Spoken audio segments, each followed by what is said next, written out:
I am so excited to show you how to build this bench. It's a super easy project and all you need is a miter saw, a pocket hole jig, and a power drill.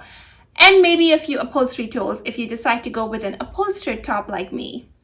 Speaking of which, can you guess what the top is made of?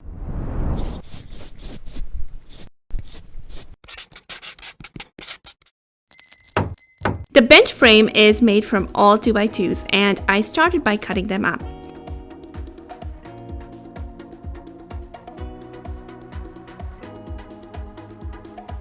I am using premium 2x2s because I was in a hurry for this build and didn't want to spend time ripping and sanding.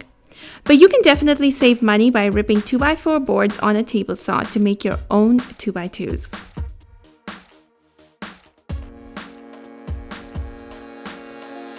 Once the straight cuts were made, I set the saw at the 10-degree angle to cut the legs and the aprons. I usually cut off an end of the board and use that as a template. Then I can measure the exact length and use the template to mark the direction of the cut. Once I have one board cut, I can use that as a template to cut more boards of the same length. I like to keep the miter saw fixed at the angle once I set it and just move the boards around so I get consistent angles across all the boards. Now it's time for the pocket holes. It is important to make sure that the pocket holes are well centered on the board so there is no splitting.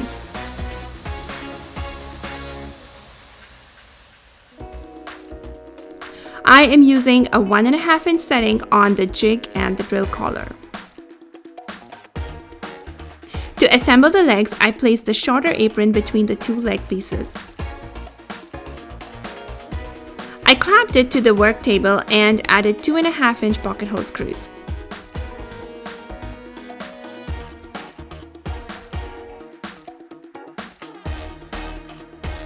If you're planning to stain it like I was, you have to be very careful about wiping away all the glue when it is wet. Then I attached the lower support between the legs with wood glue and pocket hole screws.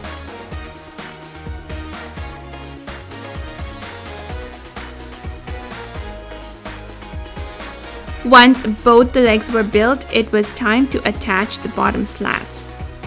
So I clamped one leg to the workbench and then used a right angle clamp to hold the slat in place while I attached it using pocket hole screws.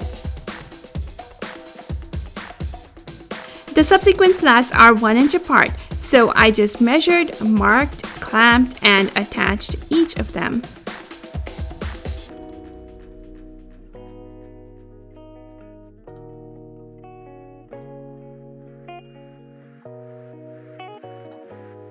Then I had to attach all of those slats to the other set of table legs. So I clamped the legs to the workbench and held the slats vertically over it.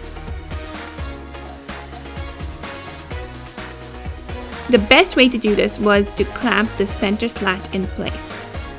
Then I went ahead and adjusted and clamped and attached each of the slats using pocket hole screws.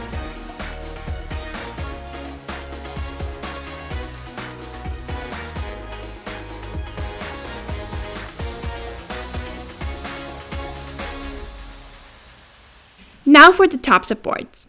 It was pretty straightforward. I just set them in and attached them using pocket hole screws and wood glue.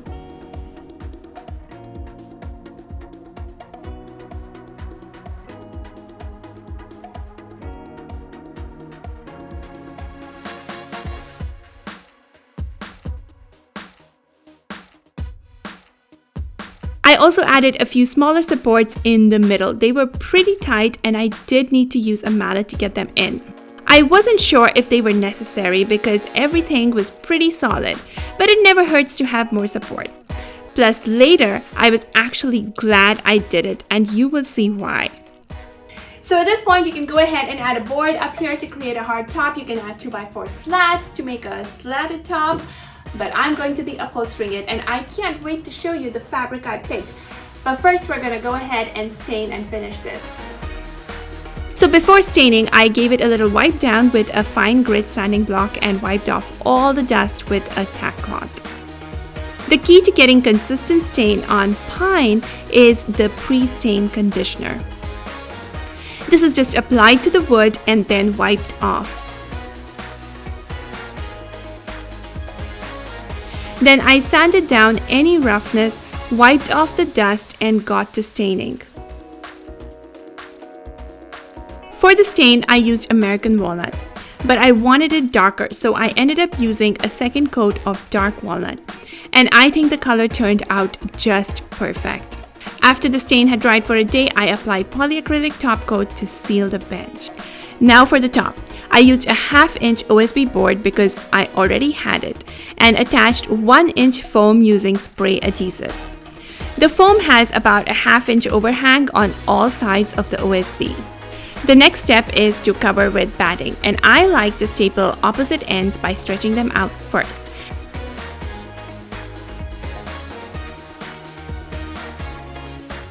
And then I go on to the corners, which I fold in the way you see here, so I get clean corners.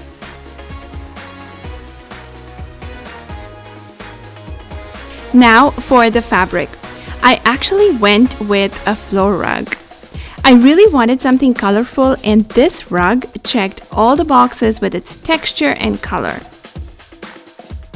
I knew it was going to be a challenge to upholster with because of the bulkiness. So I started the same way, the opposite long sides stapled in first. I used the longest staples I could find for my staple gun, and they worked.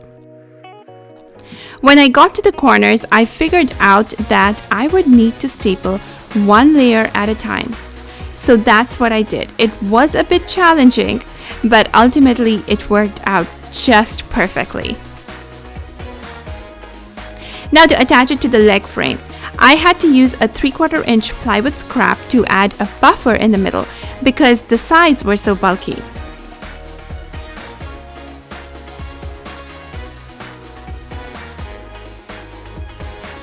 Then I went ahead and added 3-inch wood screws to attach everything together. This is where I was really glad I had decided to add those little supports in.